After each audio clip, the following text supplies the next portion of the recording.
Pernah nggak sih ngerasa capek sama yang namanya pengembangan diri? Rasanya kok berat banget ya?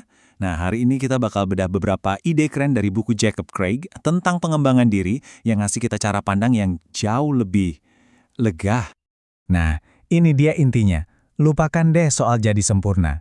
Pesan utamanya itu sederhana banget. Ayo kita ubah fokus. Bukan lagi soal ngebenerin semua kekurangan kita, tapi cukup tentang bikin kemajuan, sekecil apapun itu. Oke, untuk mulai, kita harus mundur sedikit dan mikirin satu pertanyaan yang fundamental banget. Apa sih yang sebenarnya jadi pendorong kita sebagai manusia? Jawabannya mungkin bakal sedikit mengejutkan. Kita kan udah sering banget ya dengar soal seleksi alam. Yang terkuat, yang bertahan. Tapi gimana kalau ternyata ada kekuatan lain yang bekerja? Disinilah buku ini ngenalin konsep baru yang menarik. Seleksi pengasuhan. Artinya apa? Artinya, evolusi kita tuh sekarang bukan cuma soal genetik lagi. Justru, pilihan-pilihan sadar yang kita ambil setiap hari, lingkungan tempat kita tinggal, keputusan yang kita buat, itulah yang sekarang punya peran jauh lebih besar dalam membentuk kita.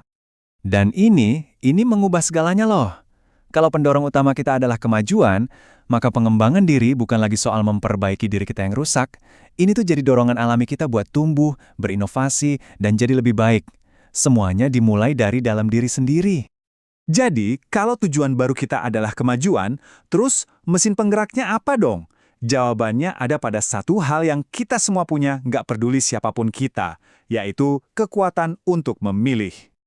Coba deh renungin ini sebentar. Kondisi kita sekarang itu bukan titik akhir. Tokoh-tokoh kayak David Goggins itu bukti nyata. Kalau yang paling penting itu bukan dari mana kita berasal, tapi keputusan-keputusan yang kita buat untuk terus maju.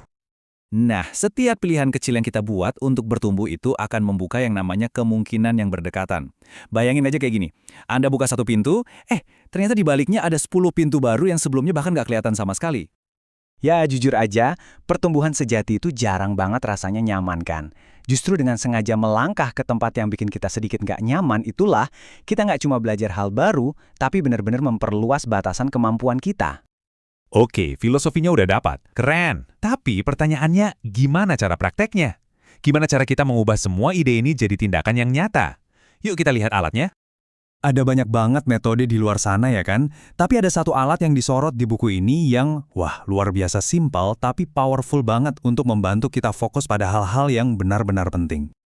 Anda pernah ngerasa nggak sih punya segudang tujuan, tapi akhirnya malah nggak ada satupun yang jalan, karena bingung mulai dari mana? Nah, metode dari Warren Buffett ini dirancang khusus untuk mengatasi masalah itu. Caranya gampang banget. Pertama, tulis 20 tujuan Anda. Apa aja? Kedua, lihat lagi daftarnya. Lalu lingkari 5 yang paling penting buat Anda. Nah, langkah ketiga ini yang jadi kuncinya. 15 sisanya itu bukan daftar tunggu, tapi daftar hindari sepenuhnya. Kenapa? Karena merekalah pengalih perhatian terbesar Anda. Biar 5 tujuan utama tadi nggak cuma jadi angan-angan, cara kita menuliskannya juga penting. Coba deh, ganti kata saya ingin jadi saya akan. Terus buat tujuan itu jadi jelas, bisa diukur, dan yang paling penting, kasih batas waktu yang spesifik. Oke, kita udah punya filosofinya, udah punya alatnya juga. Sekarang, ada satu metafora penutup yang indah banget buat membungkus semuanya, tentang bagaimana seharusnya kita memandang hidup ini. Siapa sih yang nggak tahu Mona Lisa? Tapi, tahu nggak kalau Leonardo da Vinci butuh waktu 16 tahun untuk melukisnya? Dan baginya, lukisan itu nggak pernah benar-benar selesai. Selalu ada aja lapisan baru atau detail yang bisa ditambahkan. Nah, itulah pesan utamanya buat kita. Coba deh berhenti melihat hidup kita sebagai sesuatu yang harus beres atau sempurna. Anggap diri kita ini sebuah mahakarya yang terus berjalan, sebuah work in progress yang setiap hari bisa kita poles dan kita tambahkan detail-detail baru. Jadi, dengan filosofi baru tentang kemajuan dan sebuah alat untuk membantu kita fokus, pertanyaan terakhir ini buat Anda. Bukan cuma untuk dipikirkan, tapi untuk dijawab. Sapuan kuas apa yang akan Anda tambahkan selanjutnya ke mahakarya Anda?